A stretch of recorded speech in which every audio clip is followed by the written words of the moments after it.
ตั้งสามประการอันมีพระพุทธเจ้าพระสัทธรรมเจ้าพระสังฆเจ้า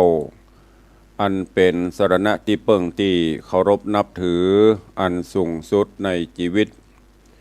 กราบคารวะแด่ไตรไวยสาบารมีธรรมพระมหาเถรานุเถระเจ้าคณะพระสังฆาธิการภิกขุสงฆ์องค์เนนจุตนจุองค์โดยความเคารพขอเจริญสุขเจริญปรญาติโยมศรัทธาสาธุชนสนิบันตันเข้าจุหนุ่มเท่าใจยิงขอน้อมต้อนรับทุกท่านเข้าสู่รายการมรดกธรรมกำเมืองและสารธรรมกำเมืองตั้งสถานีวิทยุกระจายเสียงพระพุทธศาสนาแห่งชาติและสังคมคลื่นเพื่อการศึกษาพระพุทธศาสนาและวัฒนธรรมคลื่นพระพุทธศาสนาและจริยธรรมส่งสัญญาณออกอากาศทางสถานีวิทยุวัดฝ่ายหินตำบลสุเทพอำเภอเมืองเชียงใหม่จังหวัดเชียงใหม่ ในเมตตาปารมีท่านเจ้าอาจารย์พระครูสมุวิศวัตรวรกิจโจท่านเจ้าอาวาสวัดฝ่ายหินผู้อำนวยการสถานีส่งสัญญาณออกอากาศทางคลื่นความถี่ FM 104.50 เมกะเฮิรตซ์สถานีวิทยุคลื่นพระพุทธศาสนาและจริยธรรมในความอุปถัมภ์ของมูลนิธิพระบรมธาตุเจ้าดอยสุเทพในเมตตาของพ่อครูวรลบนามวงพรหมท่านผู้อำนวยการสถานีท่านเจ้าอาจารย์พระมหาประสิทธิ์ผู้ควบคุมเทคนิคการกระจายเสียงส่งสัญญาณออกอากาศทางคลื่นความถี่ FM 96.0 เมกะเฮิรตซ์ตลอดจนสถานีวิทยุชุมชนต่างๆที่ต่างท่านผู้อำนวยการได้หันความสำคัญในการเผยแผ่พระพุทธศาสนาได้ลิงก์สัญญาณจากแม่ข่ายทั้งสองสถานีนี้ออกอากาศให้ญาติโยมทั้งหลายได้รับฟังกันอยู่ในเวลานี้พร้อมกันนี้ยกมือ10 นิ้วกราบถวายความเคารพต้อนรับพ่อแม่ครูบาอาจารย์พระสงฆ์องค์เนนสถานบุญพุทธศาสนิกชนติ่นจองห้องวัดทุกท่านทุกรูปเข้าสู่รายการตั้งหน้าจอเฟซบุ๊กไลฟ์ของวัดวังสิงห์คำเฟซบุ๊กไลฟ์ของธรรมะคลื่นสีขาววัดธรรมะคลื่นวิทยุสีขาวตลอดจนตั้งหน้าจอเฟซบุ๊กไลฟ์ของสถานีวัดฝ่ายหินเฟซบุ๊กไลฟ์ของท่านพระครูสมุวิศวัตรวรกิจโจหน้าจอเฟซบุ๊กไลฟ์ของญาติธรรมญาติโยมทุกรูปทุกท่านที่ได้เข้ามาแล้วก็ได้ร่วมกันเผยแพร่สาระ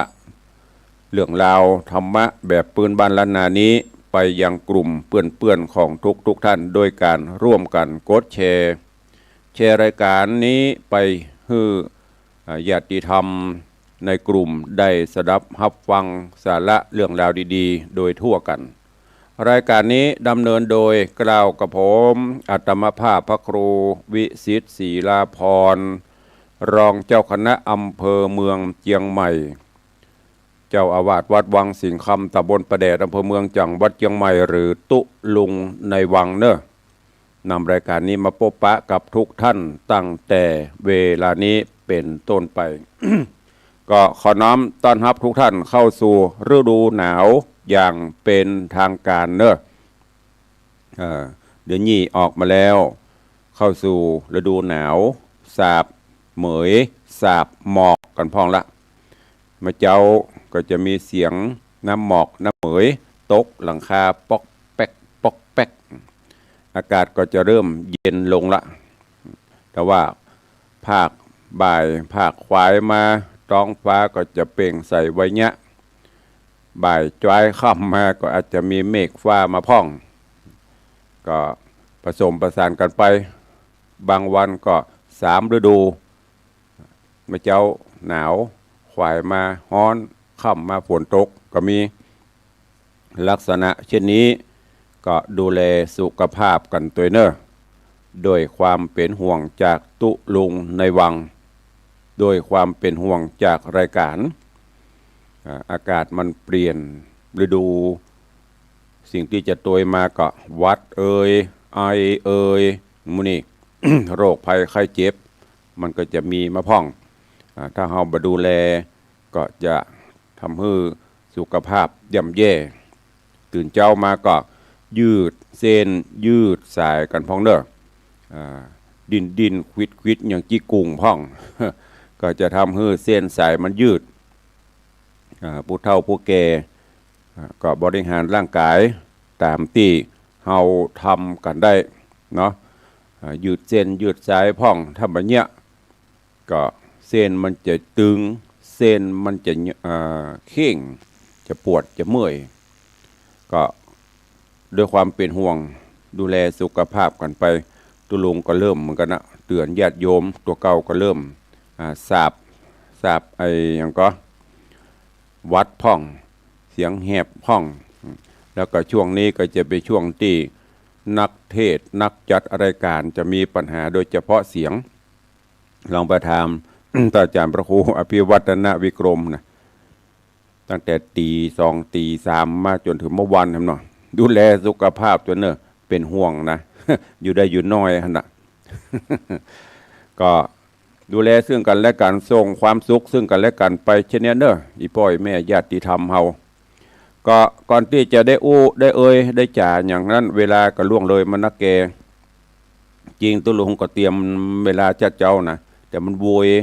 นั่นที่เรากำลังนั่งเขียนหั่นเขียนนี่เผลอแป๊บเดียวไปเป็น10 นาทีล่ะก็เข้าสู่รายการเห็นก่อนเนาะเดี๋ยวตารายการมีเวลาเราก้อยปบปะก้อยก้อยจ่ากันวันนี้ก็มาฟังกันต่อบัวระบงหงอมาตย์กำลังเข้มข้นขึ้นวันใดไม่ได้ฟังอีป่อยแม่จม ตุลุงวันนี้ไปไหนบุสบายก็สบายอยู่แต่มีภารกิจบางเตื้อก็เว็บไปพ่องบัวระวงหงอมาตย์นิยายธรรมที่มีสาระเรื่องราวม้วนอย่างที่ตุลุงบอกไปแต่ก่อนนี้ไปพอลิเกพ่องซอไปฟังซอพ่องนี่คนเฒ่าคนแก่นั่งให้อินดูเจ้าบัวระวงถ้าเป็นหนังนี่ก็อินดูพระเอกหรือนางเอกตัวโกงตัวร้ายมันนี่มีเหมือนกันหมดนะเรื่องราวของบัวระวงหงอมาตย์ในตอนที่แล้วผูกที่11ตอนที่1ล่ำดามาถึงยังตอนที่โพธิสัตว์เจ้าบัวระวงหลังจากที่ได้ปัดหลงกันกับคารวีก็ต่างคนก็ต่างไปคนละที่ละต่างเจ้าบัวระวงก็ได้ดนไปตามป่าไม้ไพศาลจนพดมาถึงเมืองปัญจลนครพุ่นละเมืองปัญจลนครเป็นเมืองไผ่ก็เป็นเมืองของปี่คือเมืองของสุริยะวงศ์ปี่ของบัวระวงที่ได้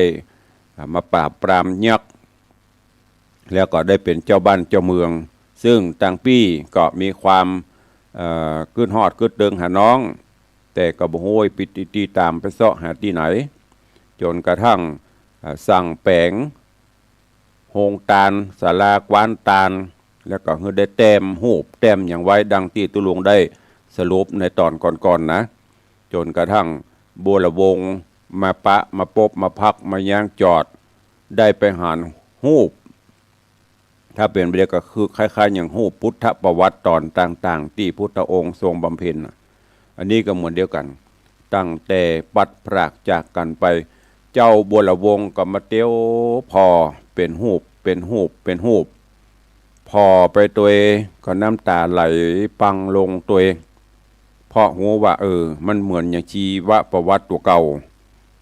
เล่าไปแล้วก็ประกอบกับเจ้าปี่สุริยะวงศ์ได้สั่งข้าทาสจะบริพาร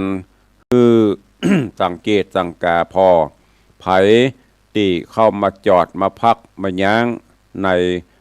ศาลาหลังนี้ถ้ามีปฏิกิริยาที่เศร้าโศกโศกาพอหูไปตัวโศกเศร้าโศกาอันนั้นละไปบอกเนอะเปิ้นก็ไปบอกจนกระทั่ง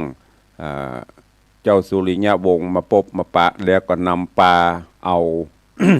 บัวระวงศ์ได้มาสืบมาทราบมาหูว่าเป็นพี่เป็นน้องออกต้องเดียวกันมาแต้ก็เลยเอาเข้าไปสู่บ้านสู่เมือง แล้วก็สั่งให้แปลงผาศาสตร์ราชมนเทียนคืออยู่อย่างสุขสำราญนี่แหละพี่กันน้องกันสายเลือดเดียวกันมีความฮักความเอื้ออาทรพี่อยู่สุขสบายก็ขอให้น้องได้อยู่สุขสบายตัวเองไม่ใช่พี่สุขสบายบ่พอบ่กวยน้องเหมือนอย่างบะเดียวตัวไผ่ตัวมัน ออกต้องเดียวกันมาก็จ้างมึงจะไปจะได้ก็จ้างมึงเถอะอย่าบ่พอบ่กวยกันแต่นี้ไม่เป็นเช่นนั้นอยู่สุขสบายก็ขึ้นฮอดก็ตึงหาน้องจนประเดี๋ยวนี้เอาน้องมาอยู่ตัวเองน้องคือบัวละวงหลังจากที่ได้มาอยู่ผาศาสตร์ราชมนเทียนกับปี้ก็บละบลืมกู้ทุกกู้ยากนั่นก็คือคารวีซึ่งเป็นสีปริญญาที่ได้อยู่ด้วยกันมา จนกระทั่งได้มาปัดมาพรากจากกันแถมบัวละวงก็ขอกับปี้คือสุริยะวงศ์ว่าปี้เหยก็ขอให้ปี้ได้สร้างศาลากวนตานอย่างที่ปี้สร้างหลังก่อนนั้นนะแล้วก็ขอให้ปี้เนี่ยได้แต้มได้เขียนเนอะได้แต้มได้เขียนรูปร่างต่างๆโดยต่างบัวละวงศ์อย่างที่ปี้สร้างหลังก่อนนั้นนะช่างแต้มช่างเขียนคือเขียนไอ้อย่างลงไปพ่องเป็นจะได้พ่องแต้มเขียนให้หมดแล้วก็สั่งเหมือนเดียวกันนั้นนะ สั่งกับตีนาอมาตย์ว่าถ้ามีไผมาเพาะพักมาจอดมาย้างจะได้ก็ ฮือไปบอกย้อนกล่าวถึงคารวีหลังจากที่ได้ปัดได้พรากจากบัวละวงศ์นางก็ทะลงโศกาอะไรบุบุญดันไปตามป่าไม้ลำเนาไผ่ค่ำไหนก็นอนหั่น นึกถึงแต่บัจเจเนี่ยจะได้คือไปปบไปปะกับผัวไปปบไปปะกับดีๆจนกระทั่งดันโดนพดมาถึงต้าน้ำณเวลานั้นมีนายพรานป่าหรือคนหาป่าพรานหาป่าก็ไฟเหือตกเบ็ดตกอย่างหาปูหาป่าไปตามแม่น้ำลำธารแล้วก็ได้ไปปบไปปะใส่คารวีก็กวักมือห้องขอไปตัวเตอะขอเอาข้าป้นจากป่าเขาลำเนาภัยนี่ตัวเตอะ พ่อพรานป่าพรานหาป่าเจ้าประมงหันจะอ่านกับฝั่งไฟเหือเข้าไปแล้วก็สอบถามคารวีเพราะดูลักษณะท่าทางแล้วก็คงจะเป็นคนคงไม่ได้เป็นยักษ์สียักษ์สาไม่ได้เป็นอย่างอื่นนะแต่ว่าก็ต้องถามเพื่อความแน่ใจพ่อพรานป่าว่าประมงหาป่าก็ถามว่าท่านเป็นไผโอ้หันอย่างต้องปุ่มอย่างมาใหญ่เป็นไผลูกที่ไหนมาเป็นนาคนาคีนาคากาเป็นยักษ์สียักษ์สากาปลอมตัวมาเพื่อจะมาจับมายับมนุษย์มายับคนไปกินกาก็สอบถามไปคารวีก็ได้ออกปากเล่าเรื่องราวต่างๆฮือกับพรานป่าได้ฟังว่าเป็นไผลูกที่ไหนไปจะได้มาจะได้โอ้ได้ยินจะอีพ่อพรานป่าประมงหาป่าก็เกิดความสังเวชโศกาอดุลประกอบกับตัวเก่าบ่มีลูกอยู่2 เท่าบ่มีลูกมีเต้าที่จะคอยมาดูแลอุปถากก็เปิ้งใจใครได้คารวีไปอยู่บ้านอยู่จองตัวเองเอาไปเป็นลูกเป็นเต้าไม่ใช่ไก่ไม่ใช่ใจไฟตามเกิดเป็นเมียนะจะเอาไปเป็นลูกเป็นเต้านั่นน่ะก็เลยนำปลาเอาคารวีขึ้นเรือ แล้วก็มุ่งตรงสู่บ้านพอไปถึงบ้านก็ไปปะใส่เมียเนาะเมียของพ่อพรานป่าเนี่ยหั่นคารวีประกอบกับมีต้องตัวเองบ่ได้สอบถามเรื่องราวที่มาที่ไป นี่คือลักษณะของผู้หญิงประการหนึ่งก็คือด้วยความหึงหวงก็ว่าได้หั่นคารวีนั่งเหือมากับผัวโคตรละกำนัน บัดถามต้นสายบัดถามไปเหตุที่มาที่ไปเป็นจะได้ซัดก่อนละล่มโอ้เมืองอภัยมาตัวนี่เป็นจะอี้กะห่อเข้าไปเสาะปูเสาะป่าถึงวันไปว่าห่อนักใบนักบอดกูนึกว่าไปกินคนเดียวเป็นว่าไปเพื่ออีนี้ แล้วก็อยู่ตัวกันมาเมินนักเกนี่นอกอกนอกใจกูเมินนักเกจะพอมีต้องมีไส้ตัวกันแล้วบอฟังอย่างนั้น ทางปพรานป่าก็ยังไม่ได้อธิบายสาเหตุที่มาที่ไปเตื้อต่าง แม่เท่าเมียของพรานป่านี่ก็ใส่ช็อตฟังพระฟังผีฟังเหตุฟังผลอย่างจนกระทั่งป้อพรานหรือว่าป้อประมงหาป่าเนี่ยอดมาได้เลยแหงเนี่ยจำไว้เนอะ อีพ่ออีแม่อะไรไปนับได้นับใส่บุบลูกนะฟังเก้าใส่ไปเหตุพ่องเพื่อเปิดได้อธิบายเหตุก่อนแล้วก่อยมาวิเคราะห์นี่เปิ่นกำลัง เข้าบ้านฮ้อนก็ฮ้อนเหนื่อยก็เหนื่อยแทนที่จะได้รับกำอูกำจ่าม่วนเพราะสนอหูอันนี้ดาอยู่ทุ่มผมอดมาได้เลยแหงก็พอไปพอมาได้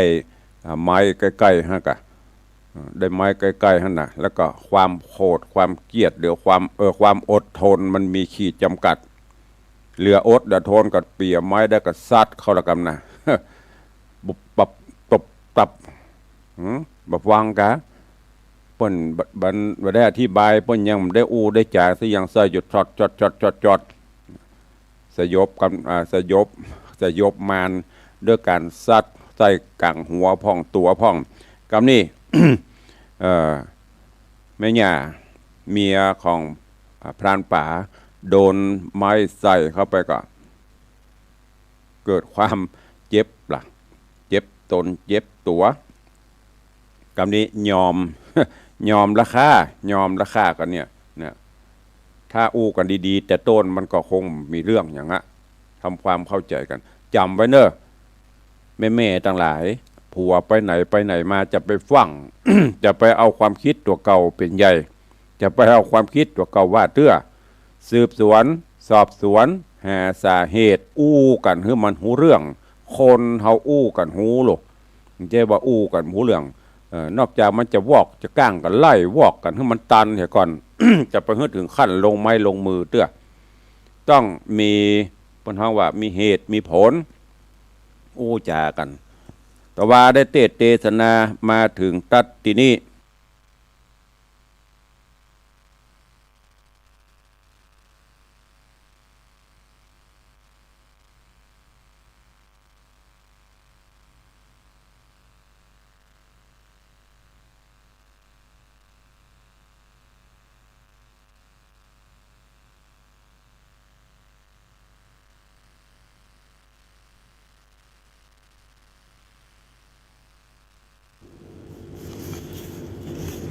นะโมตัสสะภะคะวะโตอะระหะโตสัมมาสัมพุทธัสสะสาธโบฟังลาโสตุจนะสัพพุริสะตังลายตั้งยิงและใจมวลหมู่ที่ได้ปากันอยู่ทำท่าดาฟังยังหลัดสะธรรมเทศนาบัวระบงหงอำมาตลำดับการมาถึงยังผูกตี11 ตอนตี2เนื้อเจ้าขอเจิญศรัทธาทั้งหลายตั้งยิงและใจหนุ่มเทาจุ่งตั้งจิตใจเราทำท่าดาฟังต่อไปนานี้และนาตาโตโหปะลังทัดแต่นั้นไปนาบอดเนินจ้าหึงนานนางนงคราน หน้าไทยก็พาสูตรได้บูตามีลักษณะพาเสดงามลำเลิศเป็นป้อใจหูบขิงภายองค์อาจพันนพิราชเปิงแปง ปูนดีแยงบ่อผ่อนเนื้อเกลี้ยงอ่อนสุขุมานแย่ใจหันบากเศร้าเมียปูเท่าพรานป่าหันนางโสภาพาสูตรมันเงียแน่บูดจังกังจ้าเสียงดังเงียย่อบุกต่อยหม้อตีฟ้าเงียนาต่างเตียวตืบย่างเฮือนแหงนางจอมแป้งนอดเนาเมียแย่เท่าปาลาจอกไข่จาดายอว่าให้ต่อสันใดนางบอกไข่ต่อถอยอดใจก้อยบันเตาการนักเบาหน่อยใหญ่กระตำควายจุอันฮือตัวมันแย่เท่าได้อยู่เปล่าได้แย่พี่ไพรบ่สู้กันนั่งกินกรูใส่ใจตักน้ำใส่มาใส่เต็มหม้อใหญ่ให้ลำพิ้วกว่าตามฝ่าฟากล้างถ้วยปากขัดสีหญ้ากาลีเนี่ยย่อรีบความหม้อและให้หือน้ำลายสาสวาปากก็ดานากำถ้วยมาสัดขว้างปากบินบังเสียหายว่าอีพี่ตายมักจูลักเล่นสู่ผัวกูโดยมาจูเกิดลูกบ่แม่นถูกโบราณเนี่ยอาญาเนี่ยกันเอาแน่มึงถอยจะจังไรเนี่ยกันใดก็แล้วบอกลาดแล้วหานีจังไรมีบ่ห่างเสนียดค้างเรียนกูสลีบุญจูเชื่องจันโอดเยือนกันขันตีแป่งใจดีข้ามเจ้าย้อนว่าลูกเต่าอย่างเด็กแดงนางเล่งแยงลูกน้อยน้ำตาก็มาย้อยล้ำไหลหลังเตื้อไข่ต้านต่อกับลูกน้อยหน่อใจเดียวว่าดูราเจ้าตาเขียวเฮ้ยนอดเนาวิบากเก่าเฮามีหลายป้อเจ้าหายพระคังแม่กลางแม่กวังวังวนตายกลางโหนมูบมูหรือข้างอยู่แดนใดบ่มีไผหูใดแม่โศกไม่เลือนลายอินดูใจน้อยนอบ่หันแน่ป้อพญาการบูตานอทายเกิดในเมืองใหญ่ปุรีกันยะมีหนุ่มเทาจักเวทเฝ้าเป็นปริวารเข้าน้ำหวานจอยจื้นเขาจักยื่นยอปันจักว่าปบปันบ่อผ่อนโดยพาผ่อนอดโดยพาเนื้ออ่อนกาสีเผินงามดีก้ามากบ่ฮือพระไก่ตาบ้านนี้นะแม่ลูกวิบากถูกโตยตานได้พัดผ่านมาเกิดที่บ่อพาเสดแดนไกลแม่ตุกใจข้ำเจ้าอินโดเจ้าจอมควรตุกคืนวานร้องไห้เฮือดยุงไตเบียนควีนางชมสะลียอดซอยลิร่ำถอยไข่จาง กับบูตานอดเอาทุกค่ำเจ้าคืนวันนางจอมควันน้อยนาดอากับโอระโอรสลาดเจียงคานอยู่กับพรานปู่เท่าเดือนหนึ่งเหล่าบัวระมวนกาละกวนมารอดนางเกี่ยวยอดคารวีก็ไขบาตีบอกเราเกปู่เท่าพันปราด ว่าขอลาหนีจากห้องไปสู่ต้องแดนไกลตามเวียงใจบ้านนอกตุกดาวขอกสีมาปู่ปราณป่าหูเหตุยิงสังเวทนานอมก็ไขกำโป่งขาดอนุญาตไปดีนางคาระเวยศใหญ่ก็น้อมไว้อำลายังพรานป่าผู้เฒ่าลูกเต่าว่าลูกเต่ากับอกน้ำตาตกจะใจเนี่ยร้องไห้ก็เนี่ยหนีไปก็มีหันเลยนะตาโตสานิคเมตวาดนางโศกาโสภายอดซอยลูกน้อยกับตนกันถอยโหนกระพรากออกไปจากเกหาแห่งพรานป่าผู้เฒ่าก็อ่อยตายตาเตียวไปอิดที่ไหนย่างจอดกันหิวหอดหายมาก็ผ่านภายเตี้ยวกว่าเอาตั้งนาเป็นไปขนิ่งในกึดหอดว่าจักเอวสอดสะแวงหามยังสามีกาโยดยาวหือหูข่าวตามมีว่าดับอินทรีมวยมั่งหรือตกข้างแดนดายขอกินไปจะใจ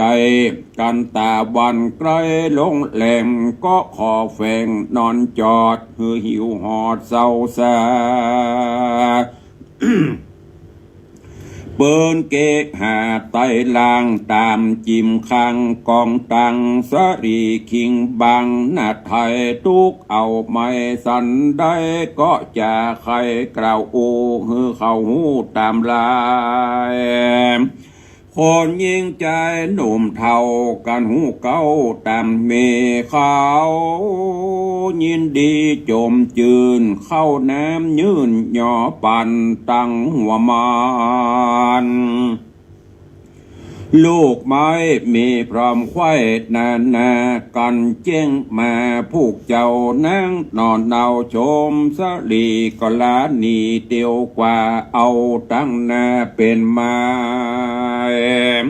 หันยิ่งใจน้อยใหญ่เตียวตังไข่พัดมาก็ไข่จา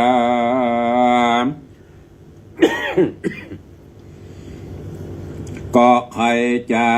ทำข่าวเขาก็กล่าวใครปั่นว่าบอกเคยหันสักผู้บอกเคยหูสักคนนางเตียวโหนจะใจเบาเว้นไว้วันใดค่ำที่ไหนนอนจอดแจงแล้วสอดภายพานหลายคืนวันล่วงแล้วจริงไปลอดเมืองเกียวปัญจลนากรแห่งพระภูธรโยดเย้าคือวัดเท้าสุริยะวงศาจุมคนจะกล่าวโอนางได้หูถึงหูว่าเต้าบุญจูนั้นเราใจบ่เศร้าเจยบานมักอวยตานไพรราชบ่ฮือขาดตั้งวันเต้าตกปั่นแต่งสร้างสาละกวังงามตานอกปลาเมืองใหญ่ของตานควายทมทองคนได้ป่องไปรอดเต้าย่อมตอดเตตานนางนงครานยอดซอยได้ยินถ้อยเข่าคาย มีหัวใจจื่นเย้าหมายไปสู่ดาวสาลาขอโภชนาเข้าน้ำบัตถุพร่ำครัวบาย การเตียวไปที่ไกลสาลาใหญ่หงตาลนางนงครานนอดเนาสามกึดเล่าขานิ่งน้อยว่าลูกใส่ใจหนอดไทยพงเกิดได้เดือนไปคนซ้ำไหลมากเต้ากันเอาลูกเต้าตัวไปจากอีใจปอดดอยคนจักจ่องหอยต่อจนทิมต่ำตนลูกน้อยฮือร้องให้เววากวันฮือบูตาหนอแก้วรับนอนแล้วดีงามวางสอนตามคุ้มแย่แล้วรีบกว่าไปปั่นได้แล้วพันปอกเต้ามาที่เก่าเรวาย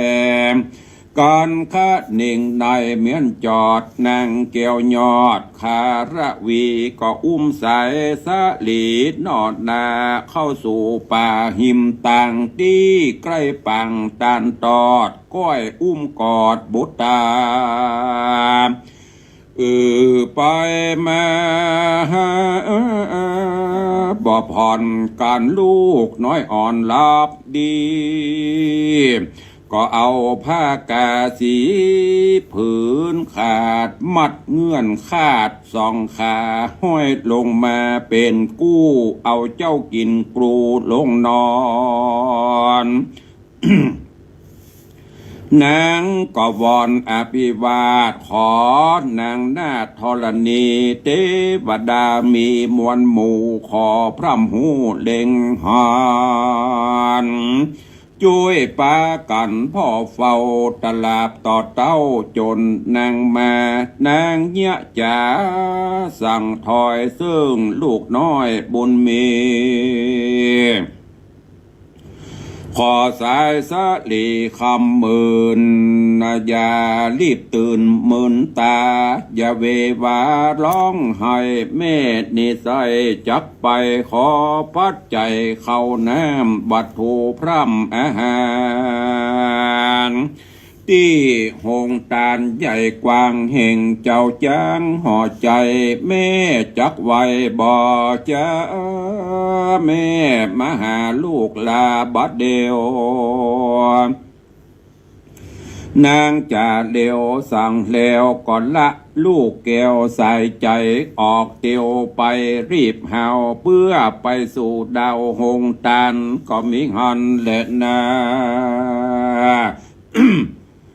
ดังปันนาติวาสังในวันนั้นใส่ตนเต้าไทยสุริยะบงสา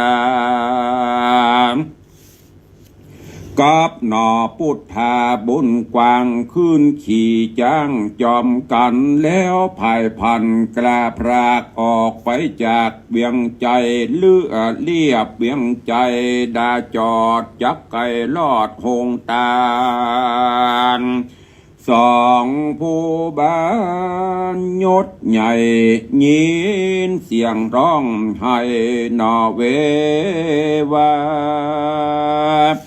แห่งเด็กขาน้อยอ่อนอยู่ใกล้บ่อนหิมต่างเสียงแหบจางเป็นดังแม่หนีเสือหรือผัวเมียบาปใบสัตว์ลูกไว้หนีไปเจ้าจอมไตยศใหญ่คือเต้าไทยบัวระวงนอพุทธองค์บุญกว้างก็ลงจากจ้างบัดเดียวแล้วรีบเร็วไปพอก็หันนอบุตตามีลักษณะผาเสดงามลำเลิศดิลีหันผ้ากาสีห้อยอยู่แดนต่างอูห้องนอน เต้าผู้ทอนยศใหญ่กึดขวาดใดเลวไวว่าผ้าสบายนี่เล่าเป็นของนางดอเดาคารวี แย่มือคำนาตีแม่กวางน้ำปั่นกวางพัดพันเอามัดกันคนละเงื่อนขี่ขอนเลื่อนวังวนสายน้ำโจรต้องประอาจลวดได้ขาดเสียกันเงื่อนแห่งมันนี้ใส่ยังเก็บไว้ห่อใจเด็กบันนะใบเนตเราแม่นลูกเต่าตนกูดนอสับปัญญูหูแล้วก็ลูกแก้วบัดเดียวซ้ำกึดเหลวเอาไม่ว่าแก้วแก่นไทยคารวีถ้าลงสะเลบ่อเศร้าและลูกเต่าไปไหนเป็นสันใดบ่พอยังลูกน้อยนอสายตาหรือสะลีโสภาแว่นฟ้าตายความหน้าเมื่อมอนหรือสายสะมอนแว่นเกี่ยวไปซะเอวคอตาหรือคนใจงานบาปใบลักลูกใดนำมาหนอพุทธายอดซอยริร่ำถอยลายประการโศกมองพันไหลแหลดน้ำตาแผ่เป็นสายลูกใจลูกเต่าขึ้นจางเล่าเขาเวียงใจรีบเร็ววายวาดขึ้นผาศาสตร์ใส่สีเอาผ้าก็เอาผ้าดีก้าใหญ่ก่อเงื่อนตนได้นำมา คือเงื่อนตนได้นำมาย้ำไกลกลาพระคางจากแม่กวางวังวน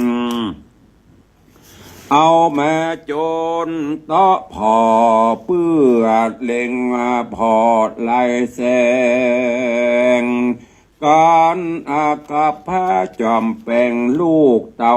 พาลวดเข้าติดกันปูนอัศจรรย์ใจจ้าหันตอนแน่ตนตาตันตา คนนำแหน่น้อยใหญ่ก้าอันได้เล็งหันเข้าปากันจื่นแย้วสาธุเศร้าเนืองนา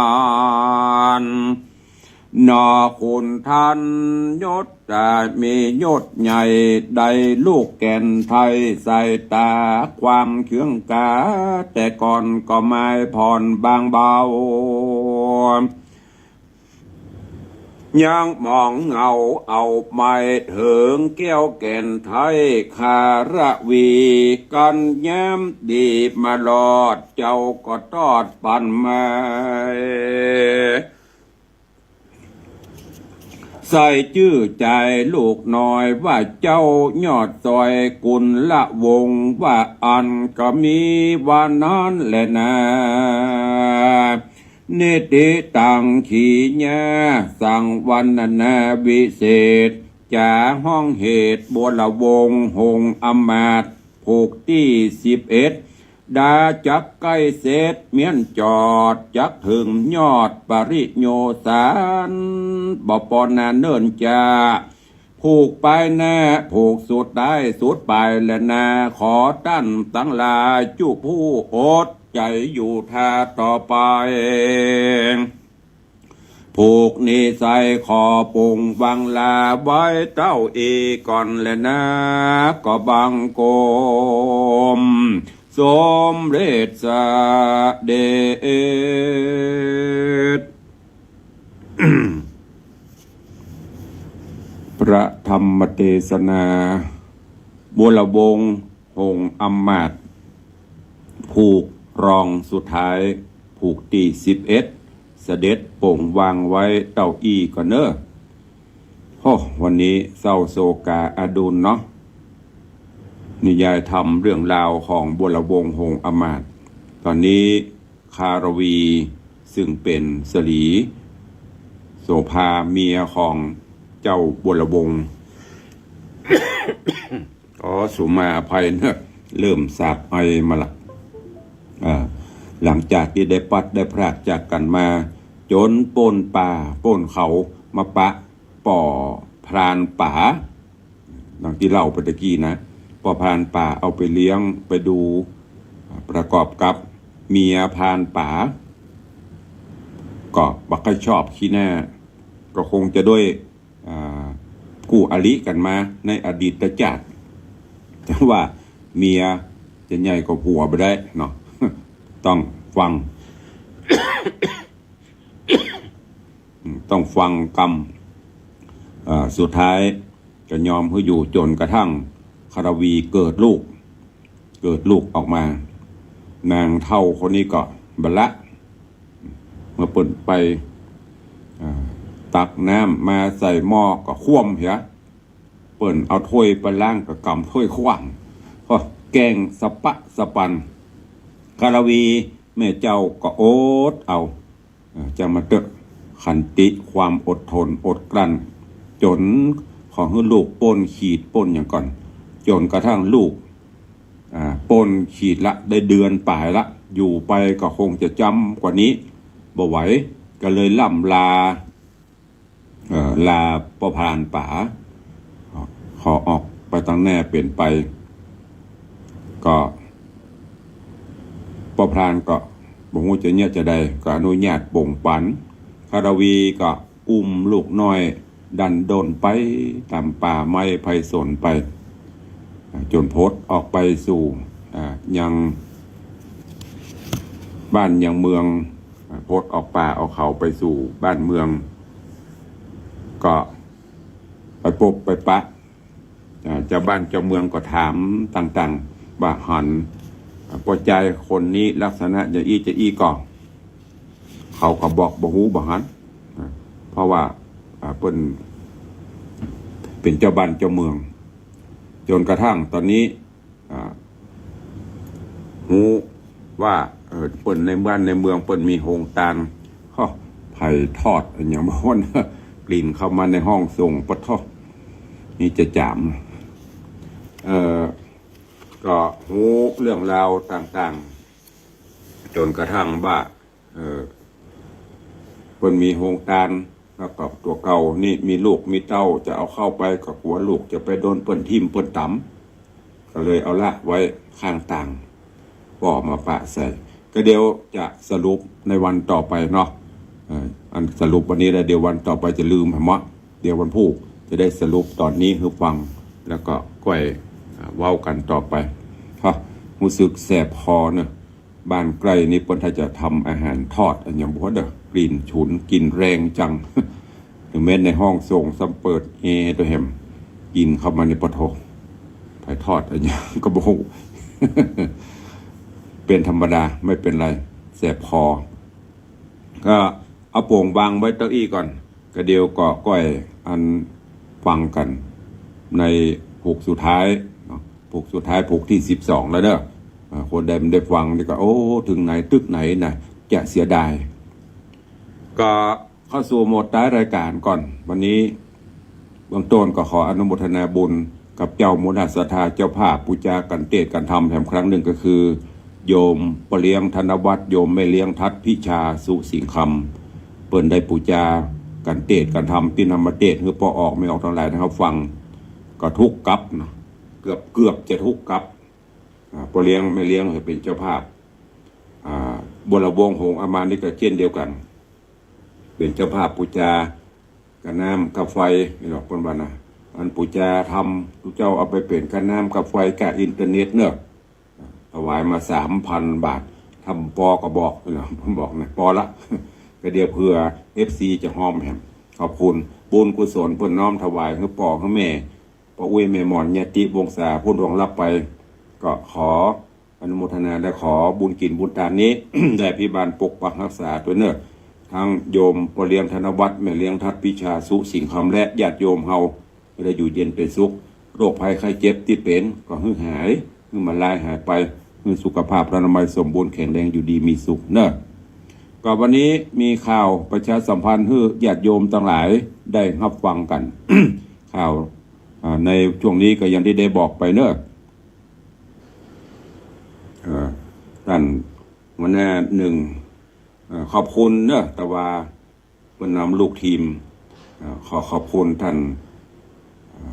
ปัญญาจารย์วิจิตรธีรธรรมหัวหน้าฝ่ายป้องกันบรรเทาสาธารณภัยตำบลประเดชตะวานำลูกทีมมา10 ป่ายวันค่ำอยู่ในน้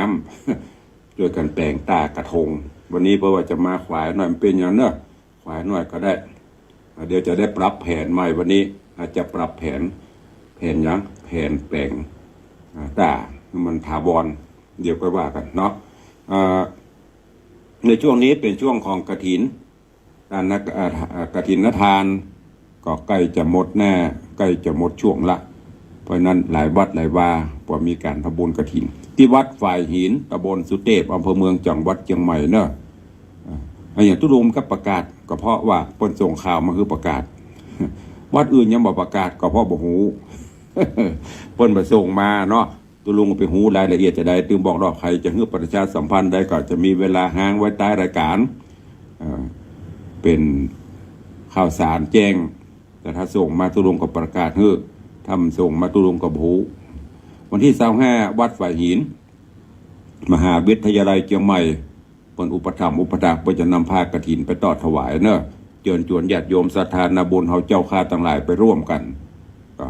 ที่วัดฝ่ายหินเข้าใจเวลาตุลุงเริ่มละคงจะเป็นประมาณ9 โมงประมาณนั้น เห่ขบวนกฐินจาก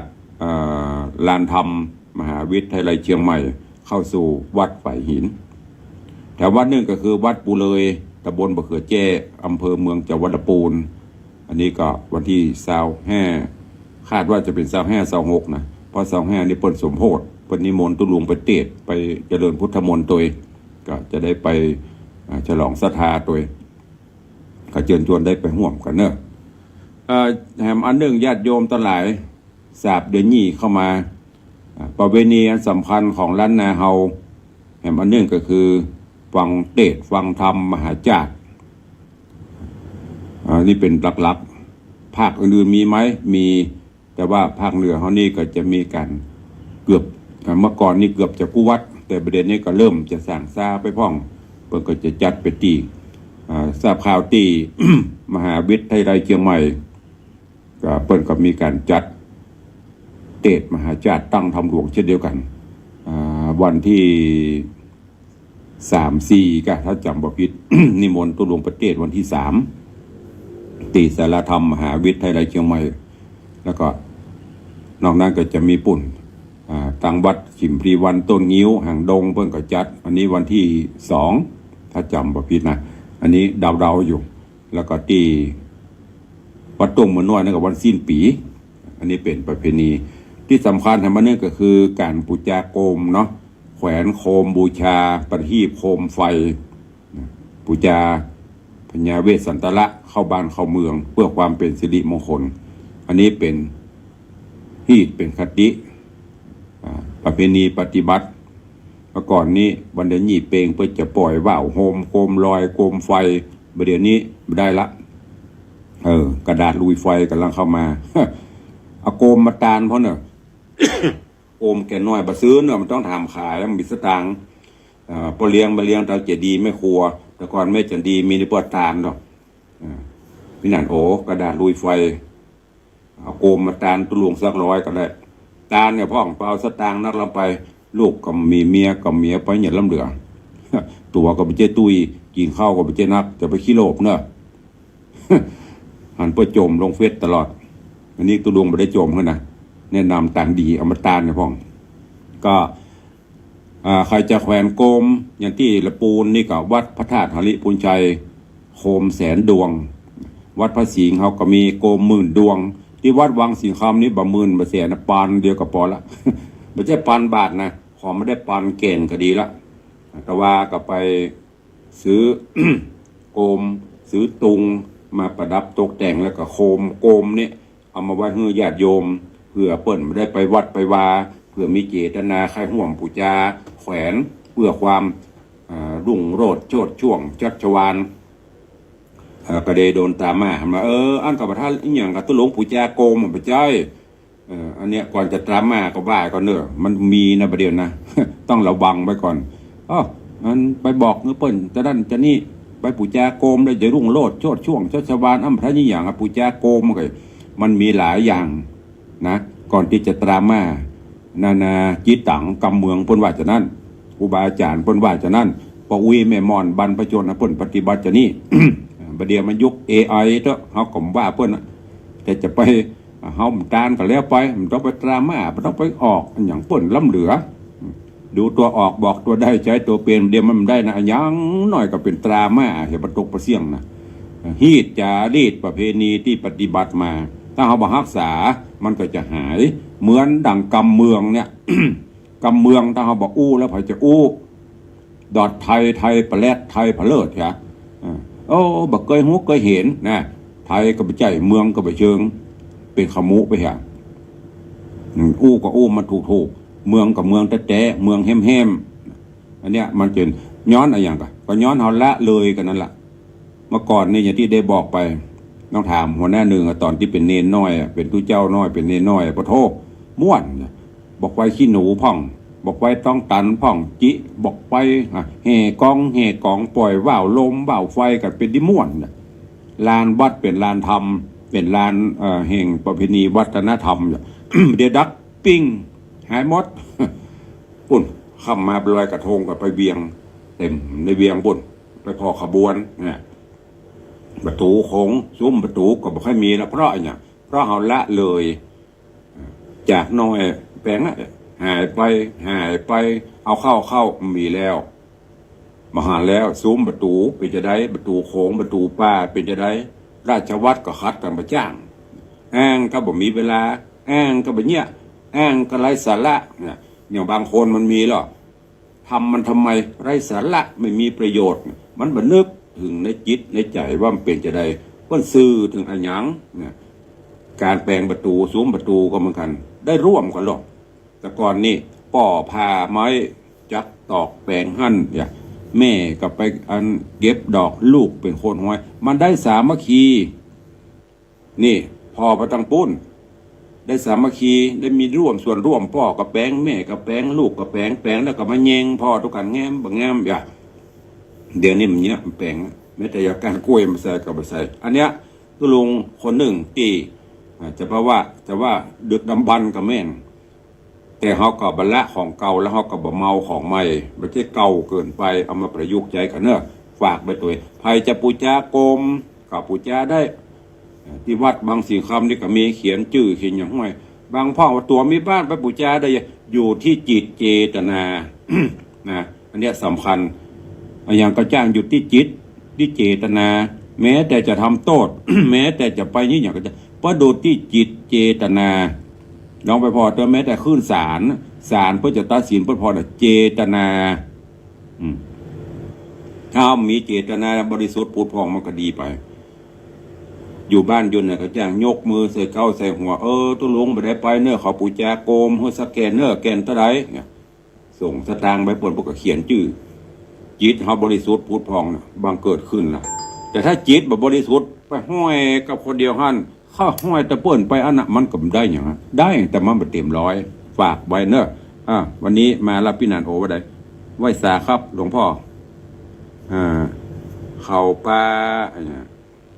เขาบอกเข้าถึงกุศโลบายกันหน้าบ้าพี่นันเฮ้ยเขายิ่งใหญ่ดีฮะเจาะงีบเหรอ อู้กันเซียวกันไปนะมันไปเยอะคนประเดียวมันยุค AI พี่นันเฮ้ยมันเหมือนยุคเขา ยุคเขานี่ปะโทกระโถนขว้างพ่องน้ำต้นขว้างพ่องมีสปะยุคใดยุคนั้นแต่กับว่าเปิ้นเนาะถ้ามันเป็นกุศโลบายแม้แต่ยังสืบเจตาเนี่ยสืบเจตงเจตาเนี่ยบางพ่องเอามาใส่ทำไมไม้อะไรก็ไม่รู้ เปิ้นแปลงเมียงกับแปลงทำไมเป็นบริณตีนตอนไงแต่แล้วมันสื่อนักก่อนที่จะวิเคราะห์ก่อนที่จะวิจารณ์ให้ไปศึกษาดูก่อนสืบเสาะแสวงหาก่อนอันเพื่อจะไปมีอะไรอย่างก็เดี๋ยวพ้นห้องเหรอทำวิทยานิพนธ์ เนาะพี่นานเนาะเพื่อจะไปมีวิจัยจะไรเพื่อไปพ่อก็ไปวิเคราะห์วิจัยก่อนที่เพื่อจะตัดสินนะ ไปเจ้าวัดลุกหันอย่างกระบะทูหันนี่เอาตัวว่าจะประตกประเสียงอีนี้ใช้ไม่ได้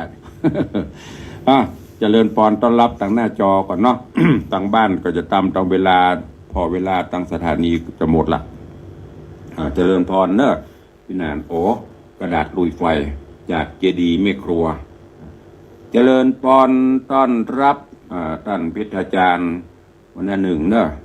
วันนี้ตั้งใดก็ดีเอาเนาะ ตั้งครัวกาดก็ดีตั้งการก็ดีเนี่ยทุก เพราะเขาทุกเอาหลายงานหรอกเจริญพรโยมแม่ศรีนวลไทยทองคำเจริญพรแม่สุปราณีรูมา เจริญพรเจ๊พันเจียงใหม่เจริญพรโยมจันสายแป้งหลวงโยมแม่นวลศิริหินเขียว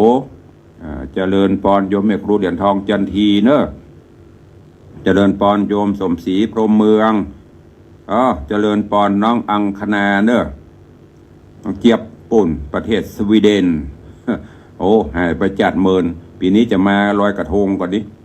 ถ้ามาก็เอามาหลายๆป้นห้องก็เงินปอนเงินยูโรอย่างเนี้ยเอามานักเนอะเจริญพรยอมชิดชบาเจริญพรน้าน้องคนเดิมเจริญพรโยมเปลี่ยนจรีคำกิติโยมสมทรงสิทธิตาเจริญพรแม่เลี้ยงเกี่ยงคำรุ่งไพโรจน์เนอะ แม่เลี้ยงเกี่ยงคำรุ่งไพโรจน์สาธุอนุโมทนาบหารจัดเมินแล้วเนาะตั้งแต่ครูบาอาจารย์ผู้เสียน่ะมันไม่ได้วังพร้อมกันเนอะ เจริญพรพี่หมอมัทนาอัมพันธ์พี่หมอจะปูจาโกมก็เตรียมไว้เนอะปูจาพี่หมอเพื่อเอามดโกมก็เอาไม่กำก็เอาเนี่ยสุขภาพเลยสมบูรณ์แข็งแรงเดี๋ยวนี้ยกหัวโขนแล้วเบ้าหยกนะโกมปูจาแกนละ59 บาทเนอะเพิ่นถามมาแกนตะไดลุงยังบอก59 บาทก็เหลือจะหันหน่อยก็เป็นค่าน้ำกับไฟวัดเขียนชื่อน้ำสกุลฮือเสร็จแล้วก็เอาห้อยฮือเสร็จถ้ามาห้อยได้คนเดียวก็มาเนอะใครจะมาห้อยก็มาแกนละ59 บาท60ไปเลยมันต้องลด เจริญพร โยมจันทรากล่องคำมูลโยมแม่ปั่นมีงานเนาะถวายความเคารพเนอะท่านเจ้าจันทร์พระครูอภิวัฒนบิกรมผู้อำนวยการคลื่นสีขาวเข้ามาส่องตัวเจริญพรพินาทิสมเตปินพิทาจารย์มคดยกผู้จารย์ชื่อดัง นั่นเหรอช่วงนี้นี่ปะทอขึ้นหล่องเนอะผู้จาโกมสัก10 แกนเนอะพินานจะได้ลุ่งโรดโชดช่วงชัชวานกว่านี้แกนละ59 บาท10 แกนก็590 บาทได้เขา